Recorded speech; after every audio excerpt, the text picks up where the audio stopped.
Hello friends, it's Sunday morning. So சண்டேனாலே நமக்கு lazy டே தான். ஸோ மெதுவாக லேட்டாக தான் எழுந்திரிச்சோம். அரௌண்ட் ஒரு 8:30க்கு தான் எழுந்திரிச்சோம். எழுந்திரிச்சி கொஞ்சம் ஃப்ரெஷ்அப்லாம் ஆகிட்டு வந்து பெட்ஷீட்லாம் மடிச்சு வச்சிடலாம்னு எடுத்து வச்சுட்டு இருந்தேன். பெட்ஷீட்டில் ஃபுல்லாக என்ன இருக்குதுன்னு பார்க்குறீங்களா? நைட் வந்து பார்த்திங்கன்னா மருதாணி வச்சுருந்தோம். ஸோ இது வந்து பாப்பா படுத்திருந்த இடம். அவள் கையில் மருதாணி இருந்தால் என்னன்னு தெரில, ஆனால் ஃபுல்லாக படுத்த இடம் ஃபுல்லாக மருதாணியாக இருந்தது. அதனால் அதெல்லாம் ஃபஸ்ட்டு உதறி எடுத்து பெட்ஷீட்டெல்லாம் கரெக்டாக அந்த ப்ளேஸில் ஃபஸ்ட்டு வச்சாச்சு. நாங்கள் தான் லேட்டாக எழுந்திரிச்சோம். பட் அம்மா வந்து பார்த்திங்கன்னா கரெக்ட் டைமுக்கு எழுந்திரிச்சிட்டாங்க. இன்றைக்கி சண்டே அப்படிங்கிறதுனால இன்றைக்கி தான் வந்து பார்த்திங்கன்னா இந்த ஆயில் பாத் பண்ணுறது, இஞ்சி குடிக்கிற வேலைலாம் நடக்கும். ஸோ இந்த வீக் வந்து பார்த்திங்கன்னா இஞ்சி வாரம். அம்மா காலையில் இஞ்சி தட்டி வச்சுருந்தாங்க. இன்றைக்கி காஃபி பால்லாம் எதுவுமே கிடையாது. ஸ்ட்ரெயிட்டாக எடுத்தோடனே இஞ்சி தான்.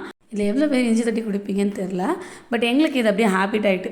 ஆல்டர்னேட்டிவ் வீக்ஸில் ஒரு வாரம் வந்து பார்த்திங்கன்னா ஆயில் பாத் பண்ணோம் அப்படின்னா ஒரு வாரம் வந்து பார்த்திங்கன்னா இஞ்சி தட்டி குடிப்போம். 15 டேஸ்க்கு ஒரு தடவை அந்த இஞ்சி தட்டி குடிக்கலன்னா நம்மளோட ஃபுட் ஹேபிட்டுக்கு வந்து பார்த்திங்கன்னா ஆயில் ஐட்டம்லாம் எடுக்கிறதுனால கண்டிப்பாக பித்தம் ஏறும், தலைவலி வரும். அதனால் ஸோ கிட்ஸுக்குமே இதை நாங்கள் கொடுத்து பழகிறதுனால அவங்களுக்குமே பழகிருச்சு. ஸோ இஞ்சிலாம் தட்டி கொடுத்துட்டு வீடெல்லாம் தூத்து முடிச்சுட்டு ஒரு 45 மினிட்ஸ் ஆனதுனால காஃபி வித் முறுக்கு சாப்பிட்டோம்.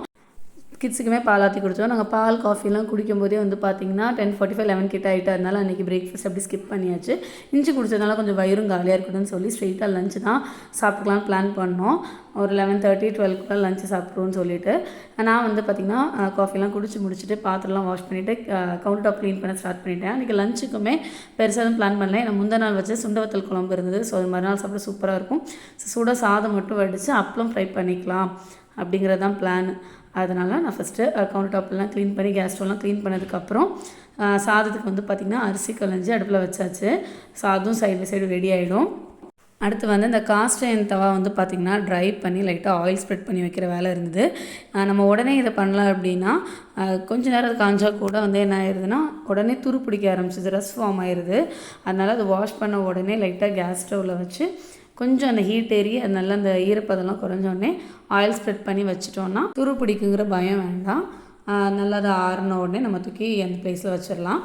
அப்புறம் அன்றைக்கி நைட் டின்னருக்கு வந்து பார்த்திங்கன்னா சப்பாத்தியும் சென்னா கிரேவி தான் பிளான் பண்ணியிருந்தோம். ஸோ சென்னாவை ஊற வச்சாச்சு.